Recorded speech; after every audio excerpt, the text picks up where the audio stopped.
to the cloud. So, hi guys, and welcome back to the Always Wired podcast. We're joined today by the Sunderland Strangler and Bellator's own Callum Ellenor. How are you?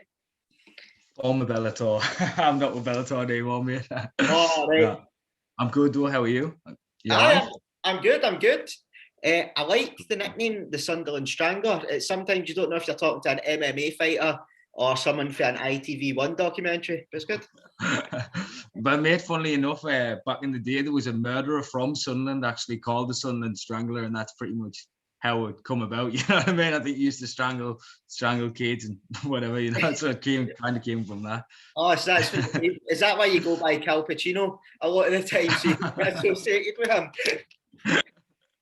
It was one of my mates who started saying it all the time, and it just kind of stuck.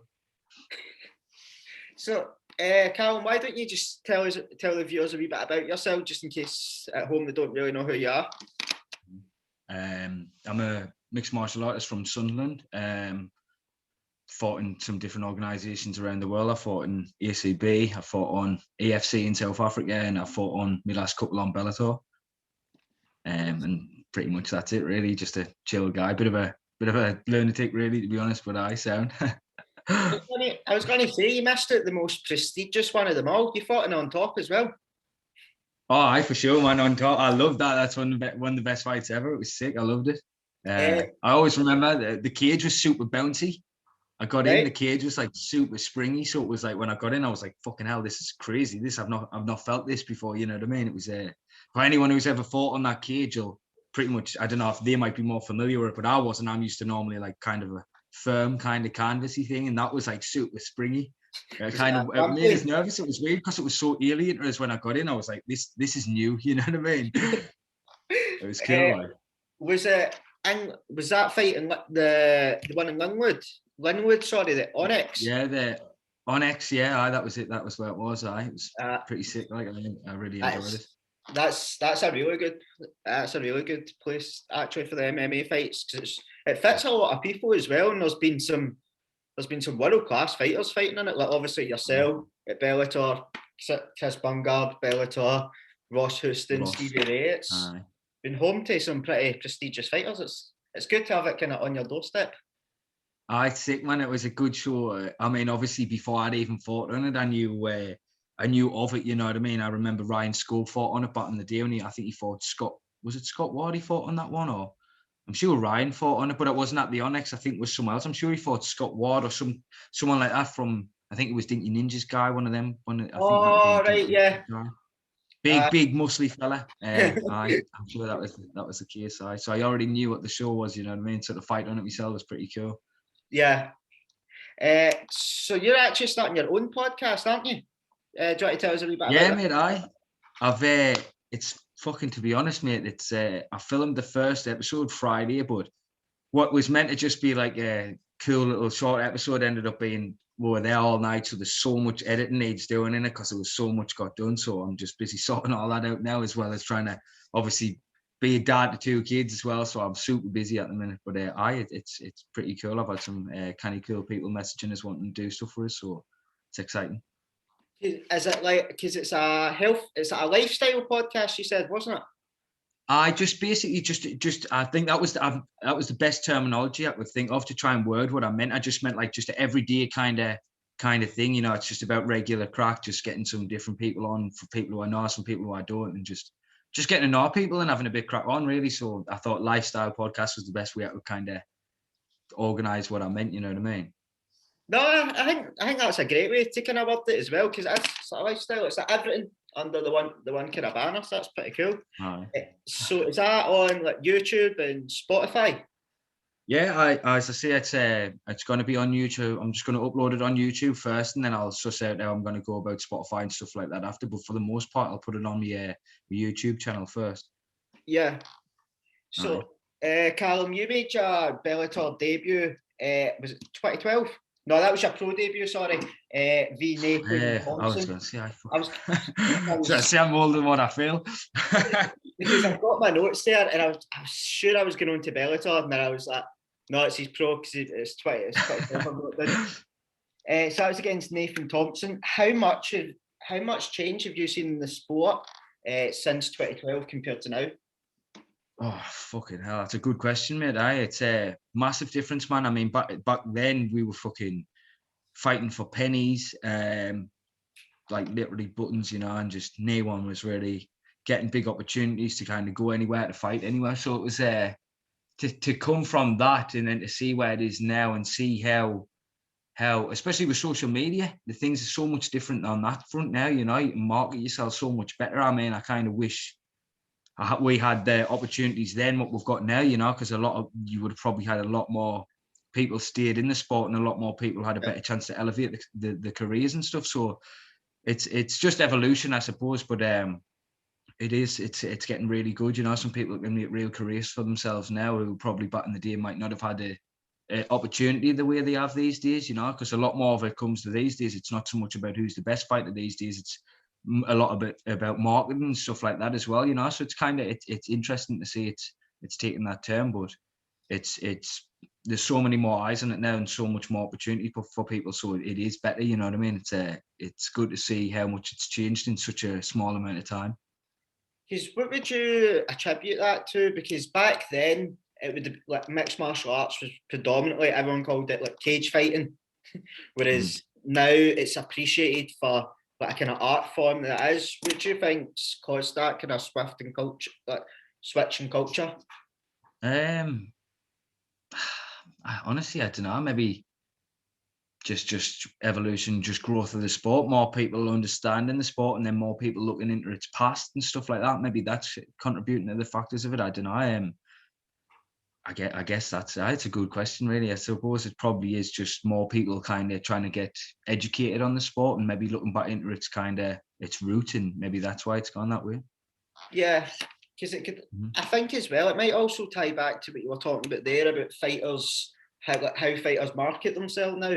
Because you're starting to see, because beforehand there was like a kind of image painted like cage fighters, but they were maybe no nice, they were rough, and they wanted to fight. Whereas now you're just seeing these fighters for what they are, and that's human beings like yourself, a dad with kids.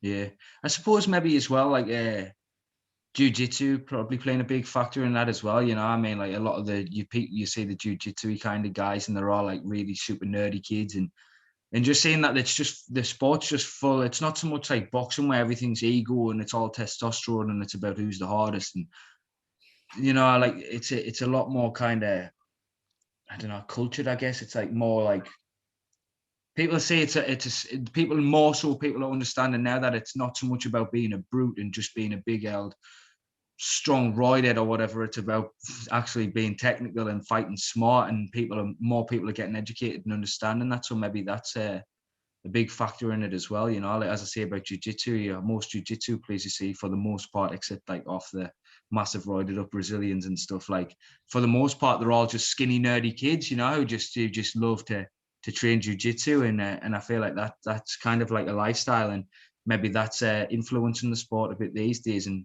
people are just saying that you don't have to be the biggest, toughest guy. You can win fights by being smart, so I feel like that probably helps it a lot. You mentioned jiu-jitsu a couple of times there, and that was coming across as if that's the element of mixed martial arts that you're most passionate about. Is that true? Well, fucking judging by my last fight, not. But I love jiu-jitsu. I love it. I started off boxing originally. That's where my bread and butter was, me boxing. I won national titles for Sunderland ABC. I had 26 fights before I moved over to MMA.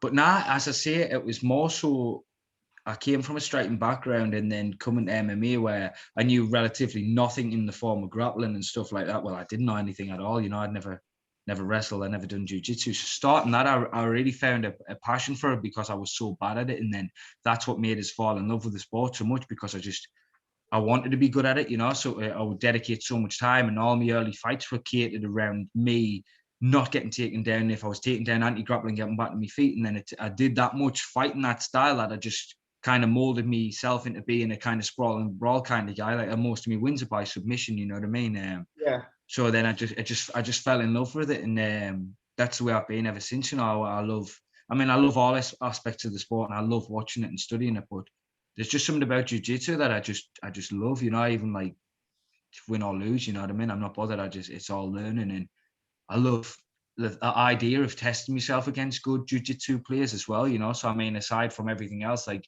as soon as everything's back to normal, I would love to like get myself fit and get my weight good in competing grappling matches regularly. You know, like a lot of my friends do, and it's something I've not had a grappling match in competition for years. You know, I've had some good matches set up and they've always fell through, or something's always ended up happening. So this year, hopefully, when the world's not as crazy, hopefully that's something that I can kind of pursue and get busy with, because I really do. I do have a massive passion for jiu-jitsu, definitely. Because you hear that a lot. Like you hear guys that started off with maybe a traditional boxing or Muay Thai background, and as soon as they got on, it's like as soon as they got on that mat and maybe put the gi on, like there's just something that goes in them, and they just become addicted to jiu-jitsu. Because everyone that does it seems to just rarely stop. Like they just become addicted with this art, and it's great to see, because it was like you were saying there. There's a lot of jiu-jitsu guys that if you were to pass them in the street, you would never think anything of them. But they're the type of guys in the pub that are sitting there with a backpack and a pair of Converse on, nursing a copper work. But would turn you into a deck chair, whereas there's a big there's a big roid head in the corner drinking his Stella, being the loudest guy in the room, that wouldn't be able to do anything to you. It's crazy. It's a humbling process, you know, and it's fun. And as I say, even in losses, you know, like how many jiu-jitsu players, you know, who, if you look at their records, they've had hundreds of grappling matches and fucking won just as many as they've lost for a lot of the people, you know what I mean? And that's what it's about, because you're testing yourself, you know, you're going against guys who are good at all aspects, you know, and you're just pushing it. And that's why I love it so much, because it's like the kind of the Thai mentality, you know, about the Thai boxing, about how like it's not about your wins and losses, it's about how much experience you've got and stuff like that. And I think that's a really cool way to look at it, and that's the way I look at jiu-jitsu. You know, I just feel like it's fun and it's a challenge, and sometimes you win and sometimes you don't, but every time you learn from it, you know. So it's a cool thing. And as I said earlier, it's like a humbling experience, you know. You go on the mat, and you, especially coming from a striking background, you know, especially when you've been successful in striking in any of the aspects. Like I come from boxing, and I had a good record there and won titles there, and come over, and then being that guy who's been fighting there open class, fighting some really good kids who's gone out and done really good things, and then to come into jiu-jitsu, and then you get on the mat, and then you have a preconception in your mind of what you think you're going to be like, and then you do it, and then you realize how shit you are. It's like, oh my god, and it either makes you or breaks you, and it's either like, right, I'm never going back there again because I've just been absolutely shown up, or I'm going to go back there and I'm going to make sure that I learn and I get good at this. And that's kind of the effect it had on me, you know, because from knowing nothing to then getting on the mat, I was just like, right, I just want to be here, I just want to absorb it all in, I just want to get good at it. Because how long did it take when you kind of went first in to your jiu-jitsu gym to you started being quite competitive in the roll-ins? Swings and roundabouts, really, mate, to be honest. I mean, sometimes I would go and I would feel like I'd done amazing. I feel like I would like have a great session. I'd come home buzzing, and then sometimes I'd go and I'd be just get fucking smashed off everyone. And it's the same like that now, you know. I've done jiu-jitsu, especially no-gi. It's only been the last couple of years I've really done gi, but I've done no-gi forever, you know. And since I was 18 was when I first started doing no-gi, and I'm 29 now. And it's just one of them things. I mean, you have periods of time where you feel like you're getting slick and you're learning stuff and everything's gone well, and then you'll just have a day when you get in and you just get fucking messed up, and that's part of the reason why you love it, because it's frustrating, you know. And it's sickening when the better you get, the more you feel like you don't actually know, you know. It's like you realize how much more there is to learn. The better you get, and the better your transitions get, and setups and stuff like that. It all like kind of spirals onto another thing, and it's never ending. And as I say, like you open new doors for yourself all the time with it, so it's super fun and it's super addictive, and it's just part of life now. You know what I mean? I'll feel like I'll grapple forever, and until I'm unable to frigging walk, essentially. You know what I mean? I'll always be on the mat now, like. Because I think a lot of the things you said there, it's making it a lot clearer in my mind about why it becomes so addictive to people. Because like you were saying there, you can never conquer jiu-jitsu. There'll always be something new to learn, and I think that's probably part of the challenge for a lot of people. It's like never an end goal, but there's never a finish line. Like a lot, because after your black belt, there's still a lot to learn. There's still other black belts to face. So I think that's probably what keeps it really flowing so well.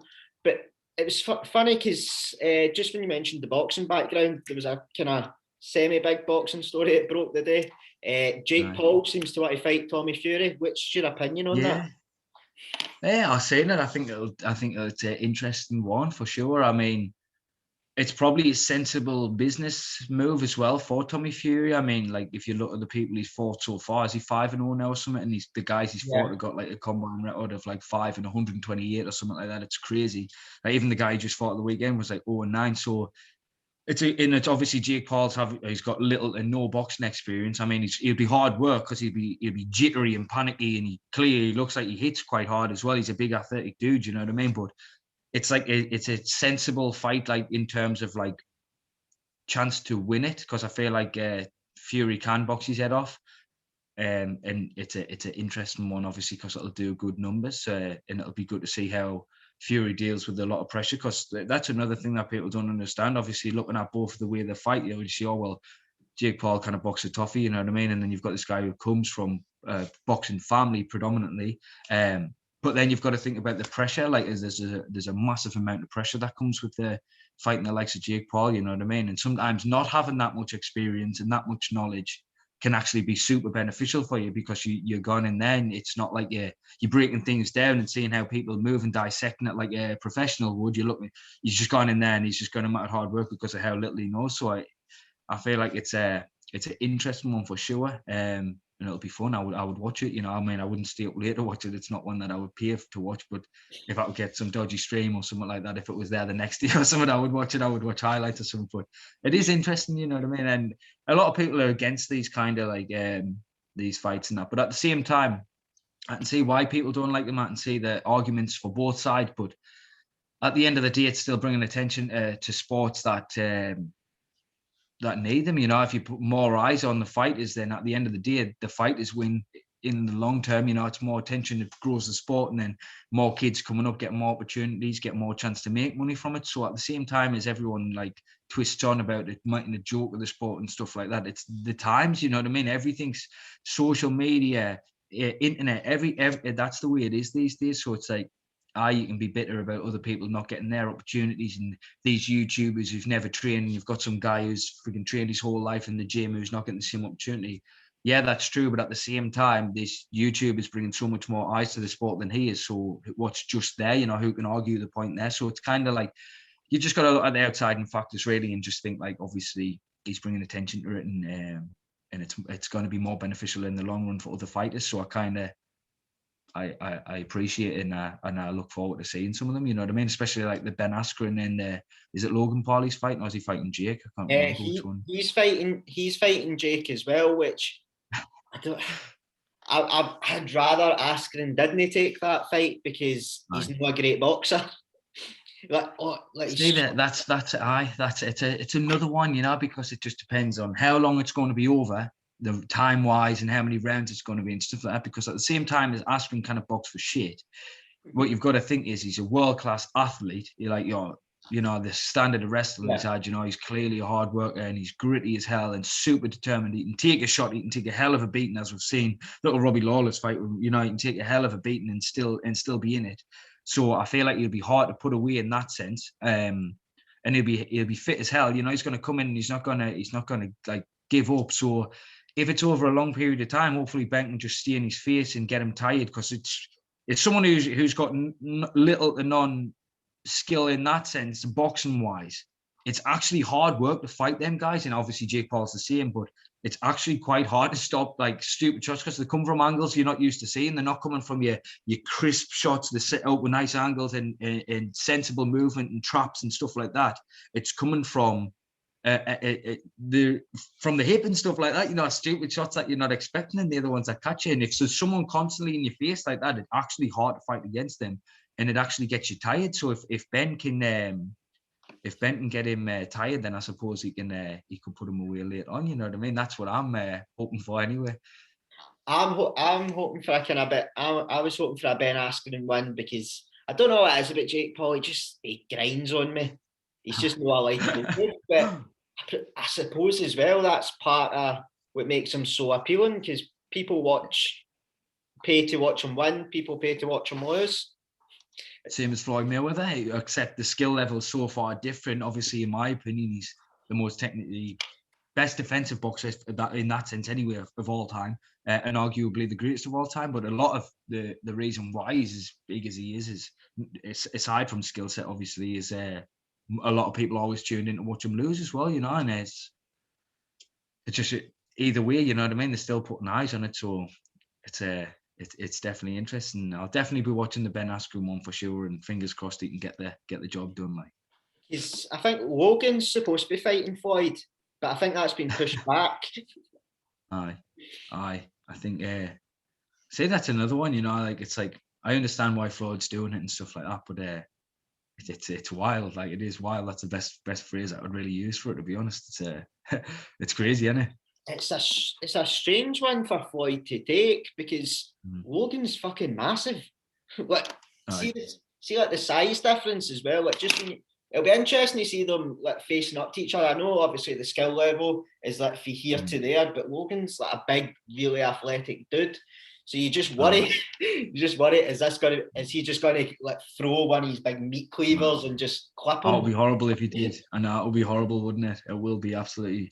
Because then obviously, you know, how the world will react to that as well, you know, and it's like, oh wait, but like, it's a risk, but I think Floyd obviously he'll not fight. He'll not be putting himself in any kind of real danger. I mean, to be in the positions to get hit with them stupid shots, I feel like you kind of have to be hunting and knockout to be in that kind of range for that. I feel like hopefully Floyd's just nice defense, nice, just using his angles to keep himself safe, and just has like a point scoring match and kind of just picks him apart that way and wins a decision later on or something.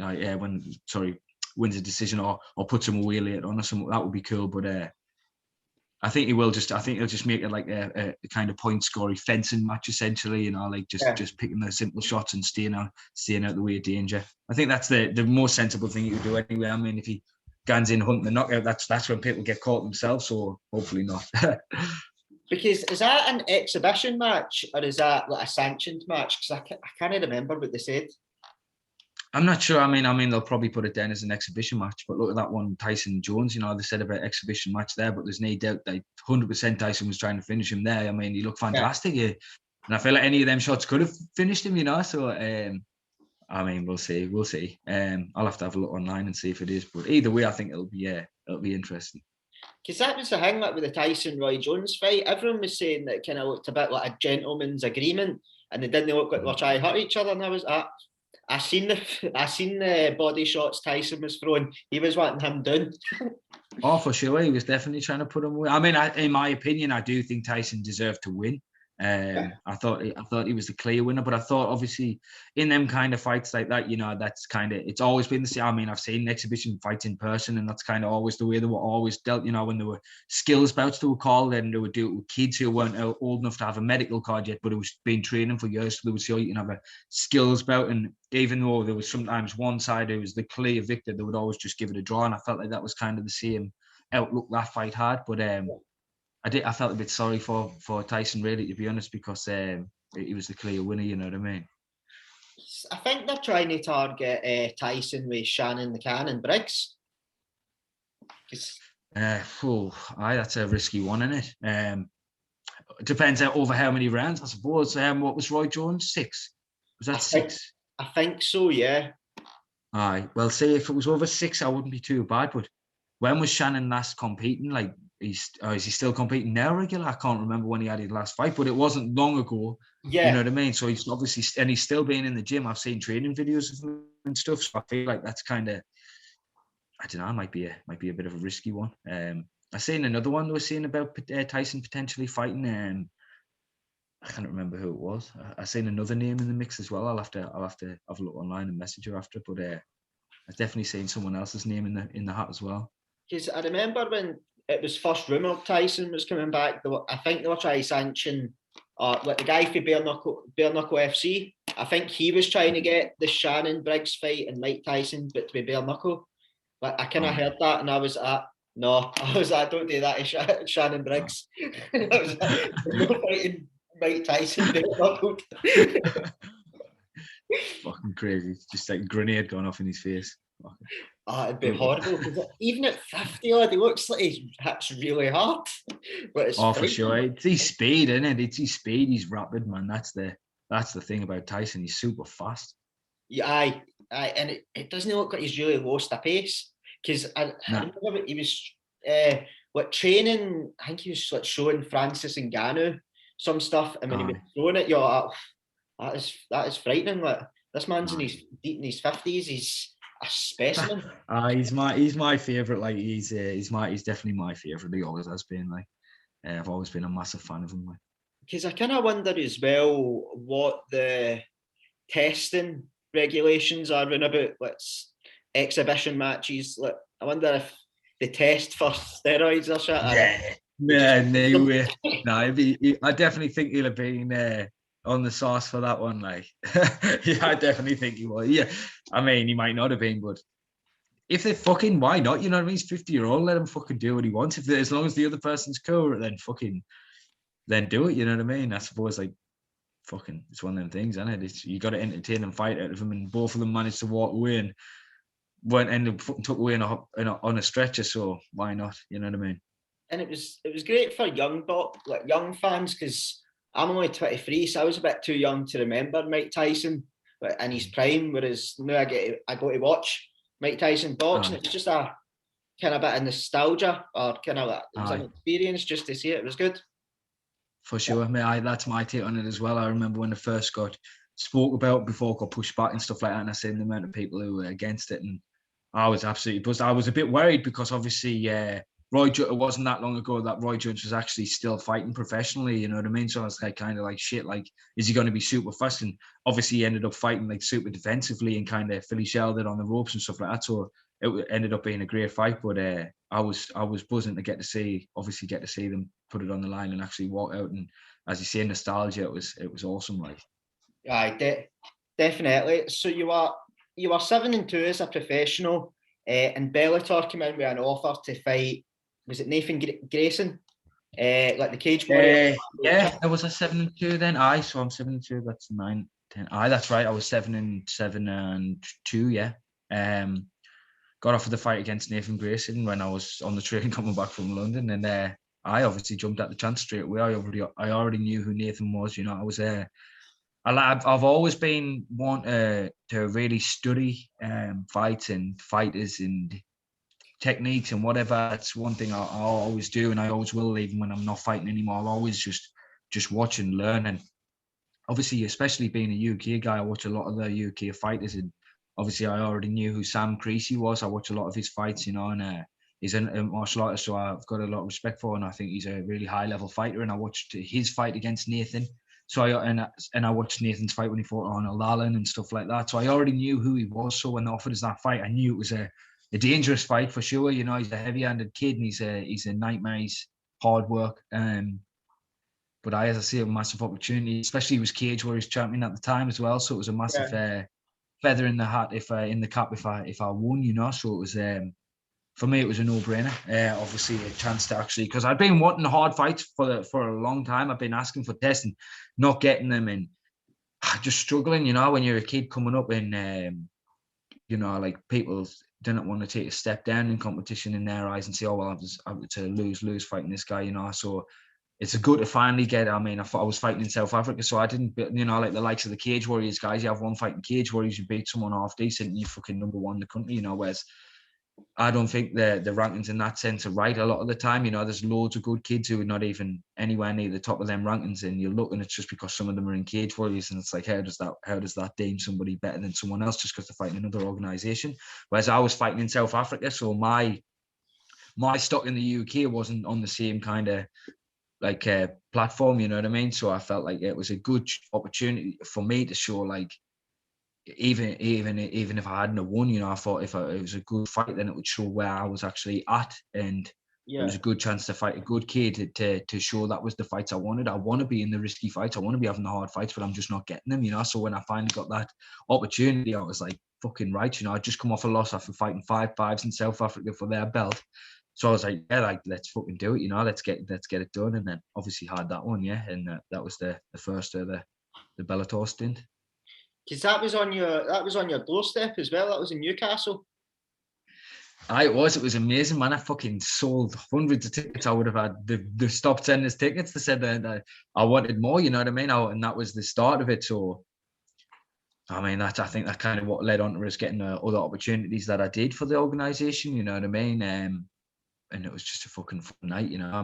I got me fucking head smashed in basically, and then won by submission. But it was fucking so much fun, man. It was a mad experience, and I wish now in hindsight that I soaked it all in, you know, because I had loads of people there for us, and I'm a fucking social weirdo, me, you know. I had the fight, and I walked out the cage and got me stuff, and then I walked into the crowd, and I just had people talking to us, and I just couldn't handle it. So my mum and dad were staying in a hotel over the road, so I just fucking snuck away down the fucking Bermuda toilet and just fucking straight to the hotel and just sat and watch Ryan Scope fighting on the telly with my mum and dad with the hotel, and then bailed. That was it. And now looking back, it's like, you know what, like I wish I'd stayed and soaked it in, you know, and then maybe had a cheeky blunt outside or something, sorted me head out and stopped being a weirdo. But I couldn't handle it. Like, so I just bailed.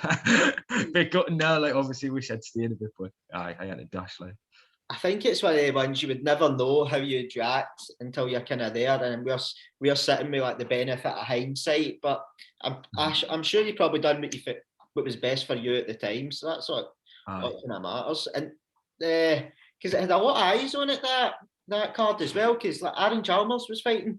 It was on. I remember it was on Channel 5, which is like council. It's just like council telly up here. So everybody's got it. I wish my fight was on there, because my fight was one of the best ones of the night, man. It was fucking crazy. It had everything, you know what I mean? It was trenches. I was in the trenches getting bust up and then pulled off a pretty sick rear naked choke finish, and against a really good guy. So it was a shame. It was high up on the card, but it wasn't on that main card, so I missed that. But it would have been a sick one if it was, because I can't remember who was on the main card. I remember Ryan was against Pitbull. Was it Bungard and Brazier was that main card or not? Yeah, I think Bungard and Brazier was the main card. And maybe one other one, but it was a shame that line wasn't, because it was a sick fight. Like, but Bellator are quite good as well, because like the fights that aren't on there, you can watch it on their app, which is free. Which is still. I think they fucking took mine off now, you know. I think they must have spat the dummy with me big time, because I don't think mine's on there now. It was. I mean, my last one fucking will be. They'll be promoting that like crazy, the fuckers. But nah, the other one wasn't. I must admit, I was looking for the Nathan Greason fight the day on YouTube and couldn't find it anywhere. But I didn't want to ask you in case. Nah, I think I might have some like shifty recording of it that someone sent us it off the fucking app when they had it when it was on the app, but it's not even on their app anymore, I don't think. So fuck knows, man. I don't know why. It's a good fight. It's fun to watch, you know what I mean? It's a fun one, but I'll have to message one of my pals there if I've still got mates there. try and get the footage sent to me, Dropbox or something like that. Because you were talking about your last fight there. Your last fight was in October. What was that like, fighting under COVID and fighting during COVID? Shit, to be honest, mate. I mean, obviously it was good that I got to fight and get paid and shit when people's fucking obviously in a bad position, people losing jobs. So in that sense, I'm super thankful. But at the same time, it was fucking mad, man. Like, obviously training was fucking shit. We quarantined for 2 weeks prior to it, or whatever it was, or however long we were out there, a week and a half or whatever it was. It was just a weird experience. Obviously the fight itself and all crowd and that, it was like literally like walking in the gym and having a sparring match against someone from another gym. You know, obviously you get that nerves when you spar someone in another gym. You get the kind of, it's not like a fight day feeling. You're nervous because obviously you think, oh, like you've got to perform, you've got to you know it's going to be like a kind of heavy spar. You know, you get that kind of anxiety of like a kind of fight day, but it's not a fight day. So, you know, at the end of the day, it's just sparring. Well, that's kind of what the fight felt like with no crowd there. You know what I mean? It was weird. It was like a conveyor belt where like there was two fighters each time. So there was the fight that was on and then the fight that would be on next. Like one would go to the venue and then warm up, and the other one would go to warm up while the other one was fighting. And then it was just like that, the whole card, you know what I mean? And then it was weird. You went there, warmed up, the crew came in with the bags, took all your stuff, you fought, you left, got in the minibus, and you straight back to the hotel. And it was just like getting back then. It was just like fucking, it was like it didn't even happen, you know what I mean? I'm sitting there in the hotel, and obviously I felt like obviously fucking emotional, lost a fight, whatever, but like it's like fucking, it was just weird. The whole thing, it was like I've seen Reece McKay saying something about it similar recently about not fighting until things is right and about with the COVID and shit like that. And it's just weird. Like there's nothing like, it's not like a normal fight. You know what I mean? I can't really rationalize what I mean. It's like, it's just it was a strange thing, you know. It was fun. I enjoyed it. It was fun, you know. If I would 100% live it again if I had the opportunity to do it all again, you know, I would definitely do it. But it was a strange one for sure. No, because definitely I get what you mean. Because obviously when you're fit, when you're preparing, and you're in fight camp, you're never imagining like getting into the octagon to a sea of like black and grey chairs. It's always like your friends, your family, like the pop of the crowd, everything. It just kind of spurs you on, because obviously that fight was it had a lot of hype behind it, so the crowd would have been absolutely insane for that fight. Oh, for sure, man. It was a big one. I mean, it felt like it took the shine off how big of an occasion it was by it being the way it was, you know, no crowd and shit like that.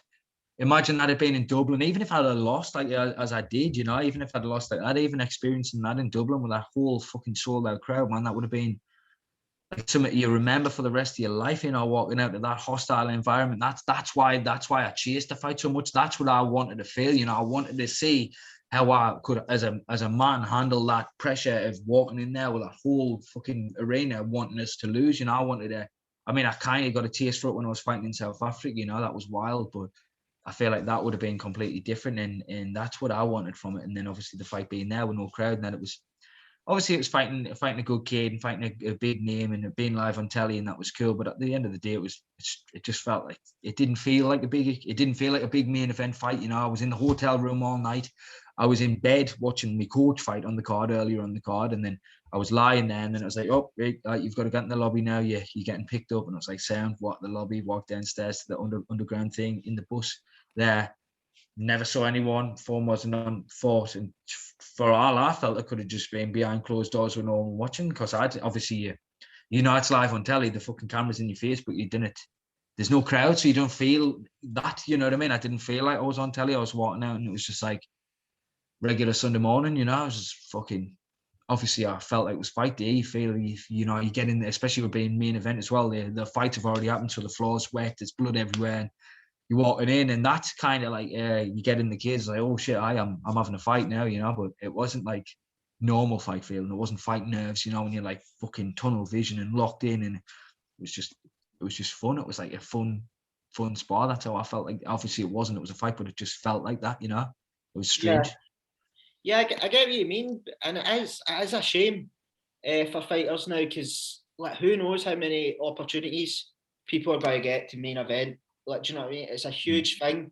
So to kind of get that robbed, well, not robbed because they still get to do it, but they don't have, their parents aren't there, their girlfriends aren't there, their family, their friends can't see them have the biggest occasion of their life, and it's sad. And here's hoping everything starts to open up a wee bit there now, and we can start to get fans back into the arenas. Definitely, mate. Definitely. I mean, aside from myself fighting, I actually love being there and watching it myself. You know, I love it. It's cool, man. So I'm definitely looking forward to, especially my friends as well, man. You know, I'm looking forward to being there and seeing other people who I'm friends with fighting and stuff, and seeing them get it done. You know, it's something I'm missing for sure. And there's no like being at a live show, you know, and actually seeing it firsthand. You know, it's a special thing. Like, and I'm definitely looking forward to being there.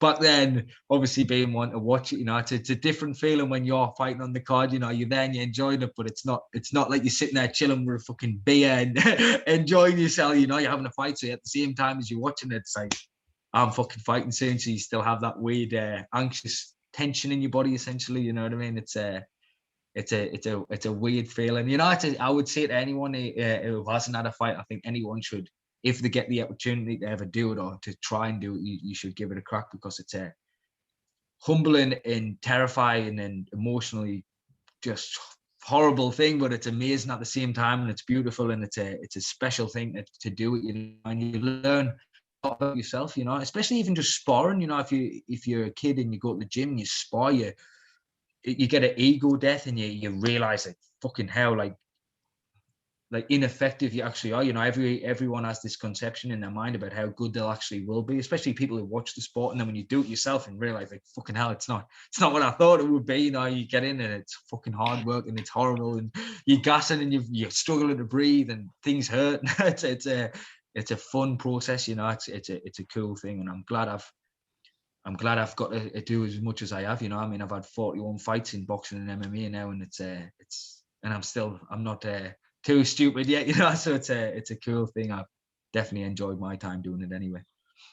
Where do you see your future next after Bellator?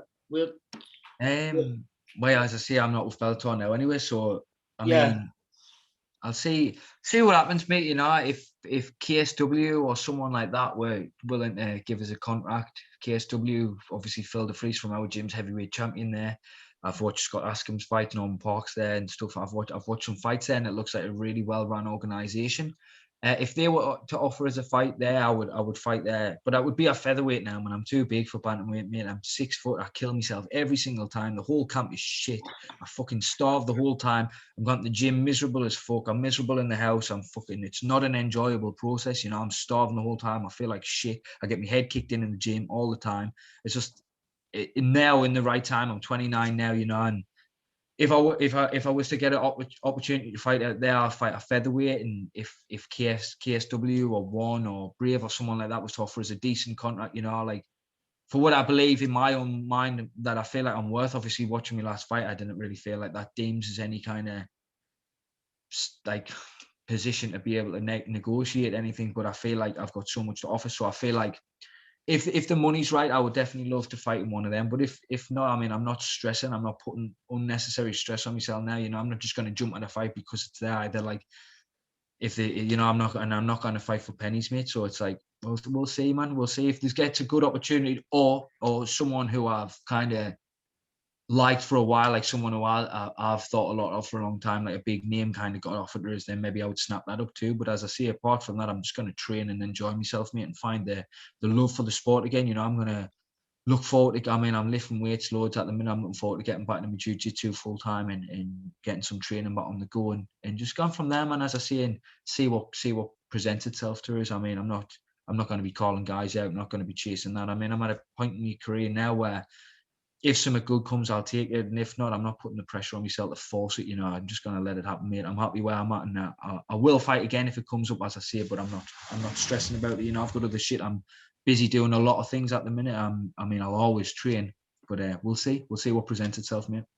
And I'm just sitting here and I'm taking in what you're saying, and I'm thinking, it's a good organisation out there will offer you a chance. And I think, but your last fight, it's just one fight in a whole list of other great fights that you've had. It just so happened that your last fight you were in the ground with a guy who's world class in the ground. That happens, but your other fights as well show how good you are. So one of these organisations out there, I reckon they will take a good leap on you, because you're well known. No, honestly, I mean it, because you're well known now as well. And like, you looked at a fucking Don in your press conference with James Gallagher, the chain in the Stone Island. You look so fucking cool. I appreciate that, man. Thank you. Fucking Stone Island should send us some shit, man. I'm always plugging them, man. I hope he's getting commission. I fucking wish, man. Because that fight, that took a long while to actually happen, didn't it? Because she's had that fight booked 4 times.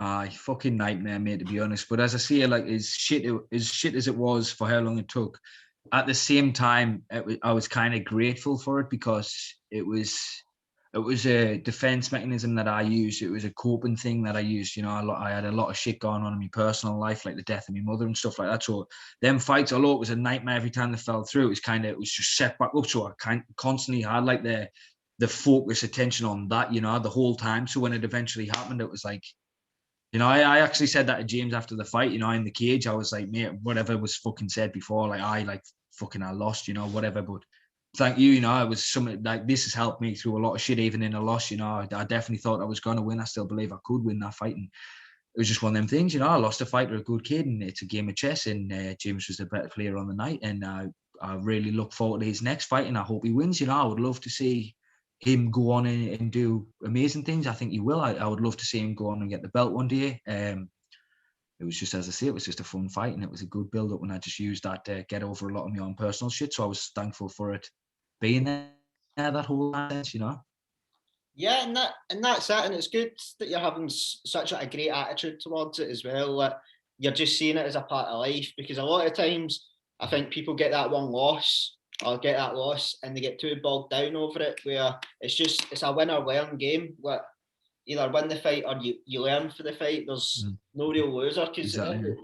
at the end of the day, it's two guys going in and punching each other, so anything can happen on the night, like injuries as well leading up to it.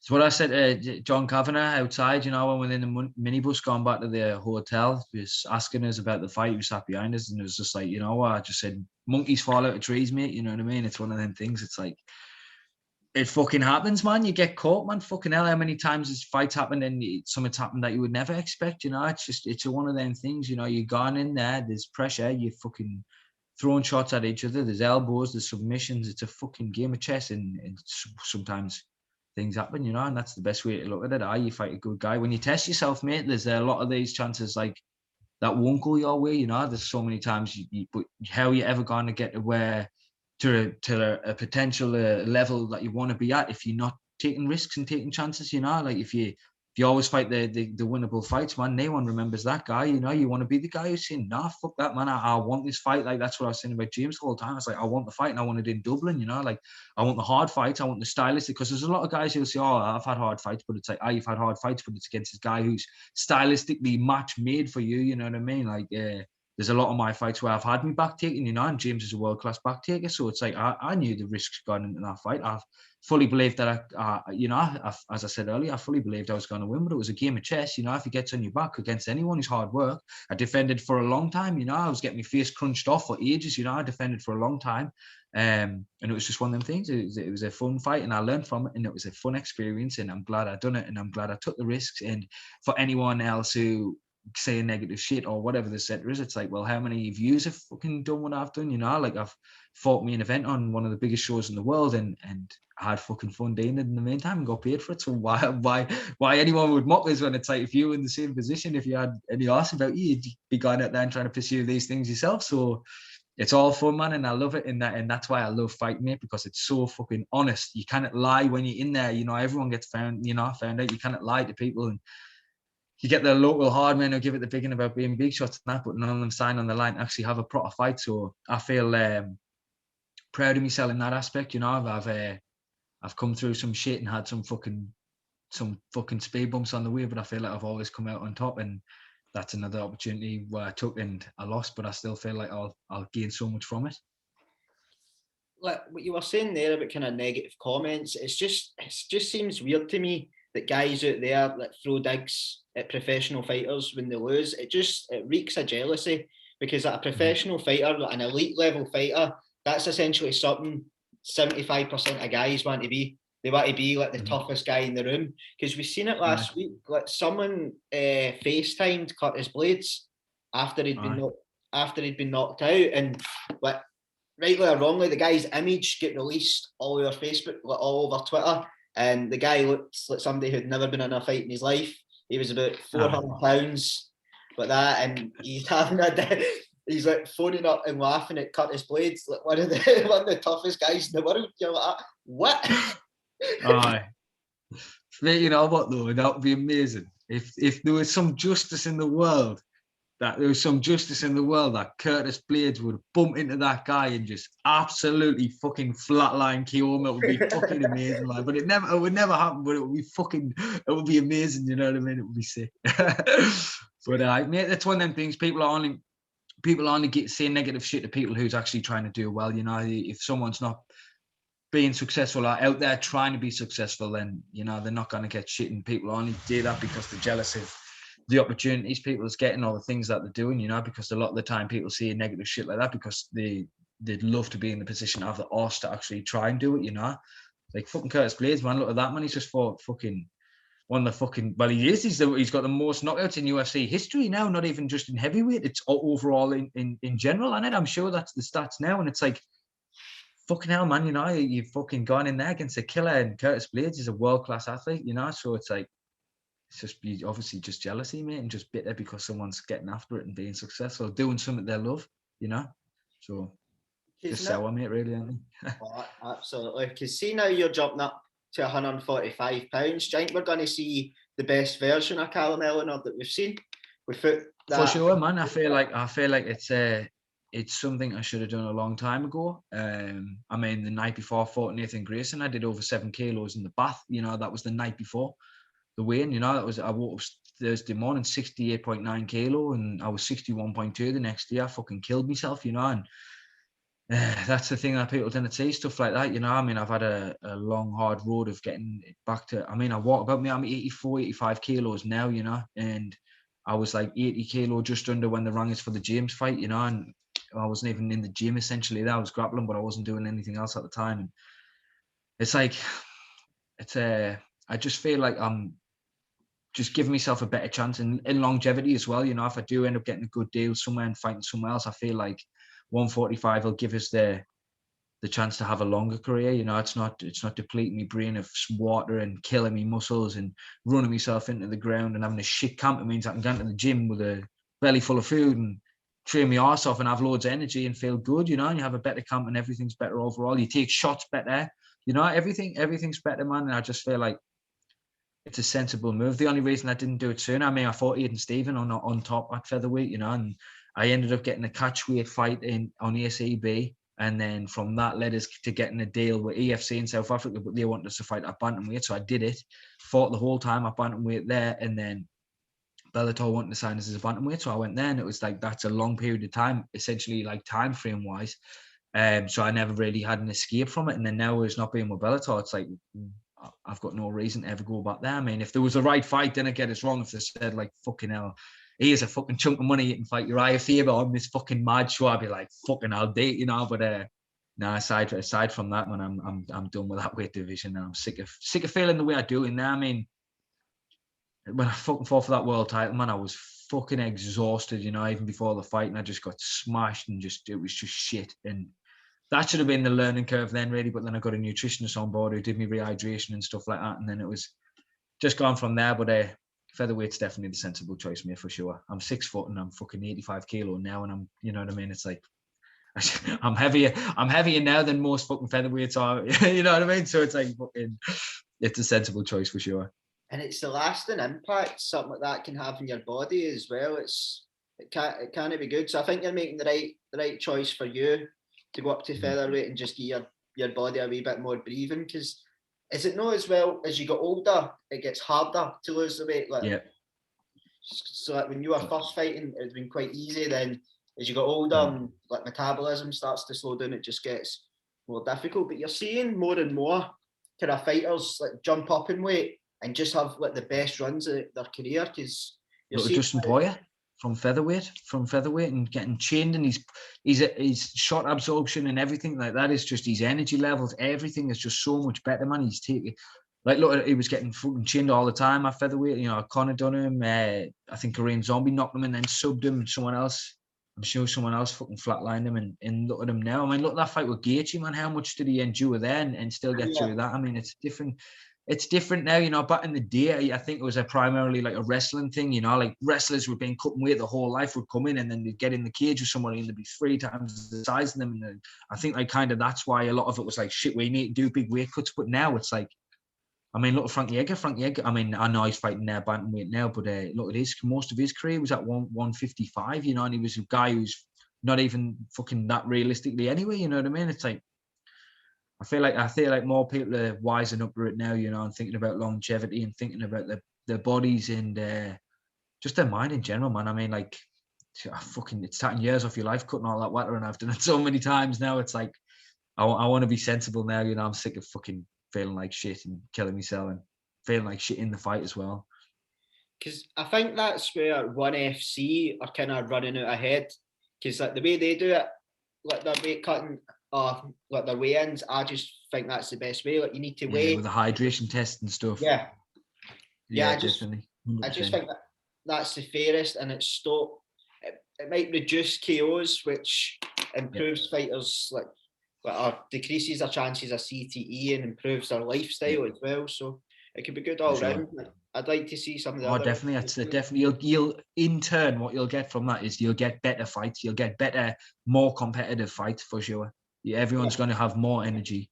The fairer fights. You know, that's the correct system for it. I believe definitely. Because have you seen as well that Bellator have started to introduce the ranking system?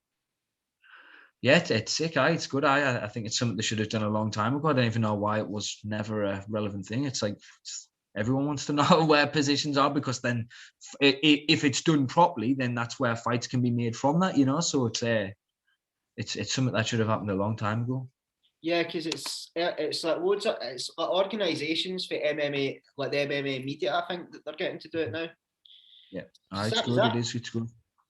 That was it. I didn't really know Bellator didn't have a ranking system, because I just watched it and just assumed that they'd had it, because you're so used to the UFC that have that kind of ranking system down. So it's good. It's good that they're getting it, and it gives people something to aim at as well. And it does, and then you see where people's at, and then you can kind of fans can start to make fights before they've even presented themselves. You know, like it's a good thing, and it makes sense for sure. Yeah, because Bellator, they're doing a lot of really good stuff they know as well. I really like the tournaments that they do, because we've got Rumble versus Romero. Next month. I know, that's crazy, man. I was fucking asking them before, they were saying what weight should they do next, and this was before me and James fought, and I was like, bantamweight's the fucking way to do it, you know. Like, so many good guys here that could put in that, you know. Look at them, Josh Hill and people like that, and Gaito Perez, or however you see his name. There's Juan, there's James, there's Patchy Mix. There's so many good guys. Rufin Stotts, there's fucking some really good guys in that division, you know. And if they did a 8-man tournament, or even a 16-man tournament, whatever it is in that division, it's going to be fireworks, because it's such an explosive division, and so many world-class fighters in that division. I feel like that was the one they should have done next. I mean, obviously, I'm happy about the one they're doing it in. Obviously, you get to see Rumble and stuff like that, and Nemkov and people like that fight again, so it's going to be sick. But I feel like bantamweight was the weight they should have done, and if they didn't, that I hopefully would have been in it, you know, and maybe got a chance to fight some good guys. But fuck, like everyone will be sick anyway. Oh, absolutely, because they're two of my favourite fighters ever. So getting to see them kind of go at it, but the only thing that kind of worries me is how long Rumble's been away, and just. I think Rumble's going to knock Yul out, mate. I think it's a fucking horrible fight for Yul. Oh, do you think so? I feel like Yul's going to be heavy favourite. I feel like Yul will definitely be favourite, but you've got to be fucking. I mean, like obviously he's got good wrestling and stuff like that, but I didn't see him holding him. I mean, he might, but I don't know. He's got to get in that range to take him down, and he might get clipped in fucking Rumble. He's got that one shot, you know. Yul hasn't. I mean, he's knocked a lot of guys out, but he doesn't really have that one shot essentially, whereas Rumble does, you know. So I feel like Rumble KO me. That's what I'm feeling. I wouldn't be angry at that. I would actually quite like that. I think that'd be good. But it's the speed of Yul. Like, the guy's like in his 40s, and he can still do all these backflips, and he just looks terrifying. But he's at 140. I mean, 140. He's at light heavy now. Sorry. I mean, it might work out better, as we were saying earlier about the energy and stuff like that. You know, you see now how much he struggled fighting that middle before. But I think it's a big jump, though. That's a big jump, you know. So I don't know, man. We'll see. But I think Rumble will still be cutting a lot of weight, and I feel like he's going to be huge in that. So it's an entertaining one for sure. Like, it's a cool thing. I'm excited about it for sure, because whoever wins that, and then there's other fights to come from it. It's sick, and I feel like Bellator's doing it right with the Grand Prix. It's follow on from Pride. You know, Pride was the best, in my opinion, the best organisation that ever will be. You know, I don't even think anything will come close to that. And to see people doing Grand Prix and stuff like that now, it's fun and it's entertaining, and it's just something to look forward to. You know, and as soon as you see the fight's finished, what I feel like the Grand Prix do well is, as soon as the fight finishes, it gives you something to look forward to in the distance in the future, because then you know the other fights, or say if one of them's won and then a week later the other one fights, then you know that fight's coming, so you're already looking forward to the down the line, you know. So I feel like that's what's interesting about it, and it's awesome. I'm looking forward to the rest of the featherweight one, to be honest. I feel like there's some sick fights there still.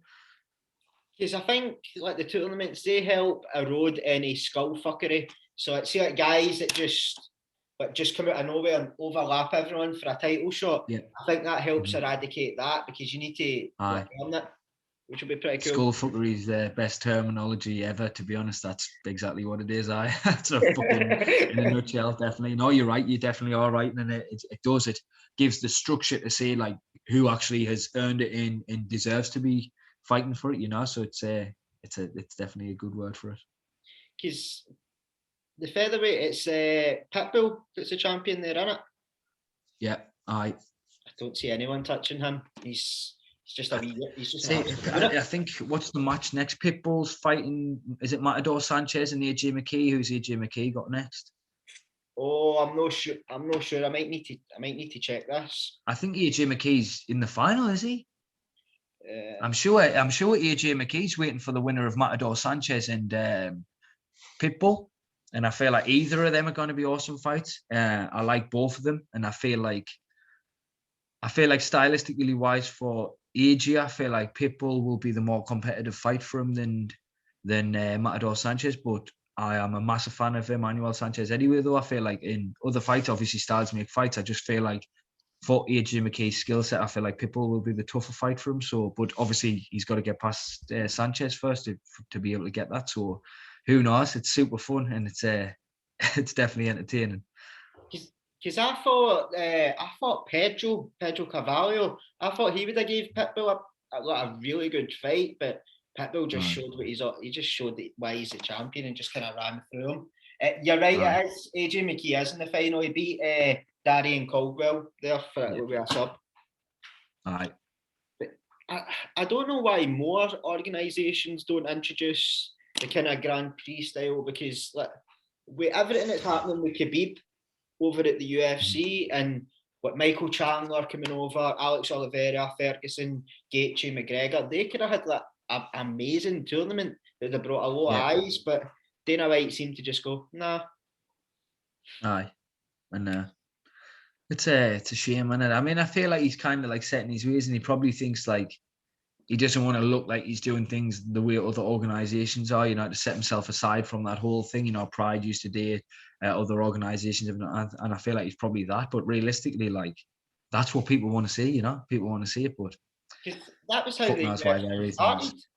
Because the UFC started one night tournament. Yeah, exactly. Of course they did. Yeah, exactly. That was obviously vetoed and stuff like that. And I don't know, man. Maybe, hopefully, one day they do it because it's super entertaining, you know, and people get to see the structure and see where it all goes, and that's fun, man. People want to see it, you can actually see it happening in front of you. It's like it's just like another ranking system essentially, but the ranks come from watching the fights live on the spot, you know. So it's fun for sure. No, absolutely. What is your thoughts for the UFC at the weekend? UFC 259. It's an amazing card. I feel like Dominic Cruz's fight should be fun. Jan and Sterling, unbelievable fight. I feel like Sterling might shock people. You know, I feel like Sterling might get the job done. Submission. I'm thinking Sterling. Sterling submission. Because look at when Jan fought Aldo, there was moments in that where I was like, fucking hell, Aldo's putting it on him and coming back, and I thought Aldo was starting to turn the tide a bit, and then he got caught again and then got rocked and then got finished. But I thought like he was doing really well, you know. So I just feel like where Sterling's at in his career as well, he's a lot fresher than that, and I feel like it'll be Sterling's night. I feel like Jan will knock Izzy out. That's the same card, isn't it? I'm sure it is. Yeah, that's the main event. I feel like Jan will knock. I feel like he'll knock Izzy out, mate. I feel like Izzy gets hit. I'm not obviously. I think Izzy's great. I really think he is, but at the same time, he gets hit a lot. I mean, look, when he fought Whittaker, I know he knocked him out, but he got his head took off still there. Gastelum had him rocked bad a couple of times. I just feel like Jan will catch him and knock him out. I really see it. It's Polish power. I'm trying to think. Amanda Nunes and Megan Anderson's a great fight. I feel like that'll be a war. I feel like that could be fight of the night. You know, I feel like that's a sleeper fight that people are not talking about that much, you know. Megan Anderson's game is you know, it's just super game. And obviously Nunes is a fucking savage, so we'll see. But I feel like that's a sleeper fight for sure. I feel like that's a hard one to bet on. I feel like obviously Nunes is going to be heavy favourite, but it's a fucking hard one to bet on, man, because Nunes is the same as well. You know, she walks onto a load of shots, so who knows? And it's that way as well. Like Megan Anderson, she looks like a legit featherweight because I think she's late up in the 5 feet, so I think she's pushing 6 foot, so she's huge. Aye. So I don't know. She's big. So I think if she can keep her at range, then she can make it interesting. But Nunes is she's just an absolute tank. But see when she flattens Cyborg, never seen it like that. I was buzzing with that, like, to be fair. I mean, I like Cyborg and thingy, but it was just like it was nice to see. You know what I mean? It was good to see obviously how much it meant around stuff like that. It was a good one for sure. So I don't think Izzy's really putting on much weight for this fight either. I was reading something the other day saying he was looking in at 203 on fight night. I just feel like it's a bad move against someone like that who's massive anyway. He's going to be hard work anywhere the fight goes. And fucking Izzy's not, I mean, obviously he's going to come in and try and have a kickboxing match for him, but I just feel like fucking Jans can just, I mean, Izzy gets caught, you know, the way he fights. Yeah, he's a lovely striker and stuff like that. And he has nice angles, nice kicks and nice combinations, but at the same time, he's not one of them that's hit and done with hit. He gets clipped himself, and against someone like that, it's like, I'm on my bets, I'm definitely going to put Jan on KO for sure. I'm definitely putting that on. It's Polish power, it's a real thing. But over at that end, that's part of the world. They're all absolute monsters. So I would never, I can't bet against them. Can't bet against Jan. No, you're right, like, definitely. But I think Dominic Cruz should be shown a wee bit more respect. Because last I seen, he wasn't even the featured prelim. It was Joe Benavidez. And it's like, come on. It is, man. It's one of them things, and it's a shame. But hopefully he has a good fight. You know, I felt obviously he failed from his last fight, but what can you do? You know, have a layoff like that, and then they put you back in the way they did. You know, and it's like you should have maybe had a comeback fight before that. You know, so it's a shame. But I'm looking forward to seeing what he does. You know, because it was quite sad after the fight. Let's see the way he was kind of getting on. But he was saying that he could smell drink on Keith Peterson. And fags, drinking fags, you were just a bit like, just Henry Cejudo was one of the best. Especially after dealing with the loss to Cody the way he did, though, and how amicable he was and stuff like that. It was like seeing that Cruz to then the Cruz after that fight was just night and day difference, you know. And I don't know, it was a bit of a shame. Obviously, I was gutted for him, you know. I'm a massive Cruz fan, but he's got a hard fight. He's got a hard fight this weekend, and hopefully he can bring the old style back. You know, and he's been plagued with injuries and shit for that long. It's like maybe hopefully win this, and I don't know. Just let's see how his performance is before any judgments. But I wouldn't want to see him going on for too long if he's having fights like he did his last one and getting the results like he did his last fight out. You know, I feel like he doesn't want to diminish all the good work and legacy that he has got. So we'll see. Hopefully he gets a good win then. It's the old Cruz, you know. So that's what I'm hoping for anyway. Because he's got a bright career in commentary as well. So you wouldn't want to see him doing any damage to his brain that could maybe impact that. Yeah, for sure. And other things as well is like remarks like his last fight and coming out with that kind of stuff. It's like you didn't want to fucking dip the pen in the company ink, you know what I mean? You don't want to fucking cause them any trouble saying stuff like that. And it's like, when you're a professional anyway and you're dealing with professionals, you don't want to fucking rub the UFC up the wrong way, you know, when the hand that's feeding you, essentially, you know, you don't want to bite it. And it's a mad one. Hopefully as the Cruz of old and he comes in, he's lovely movement, he's fucking blast doubling people for fun and smashing it up, because that's what I want to see. No, absolutely, and you hate to see it when they're kind of where he shits where he eats, because you just think, are the UFC going to bin him over this? Because that was kind of the worry with Dan Hardy as well. That when he started arguing, referee thing, I know.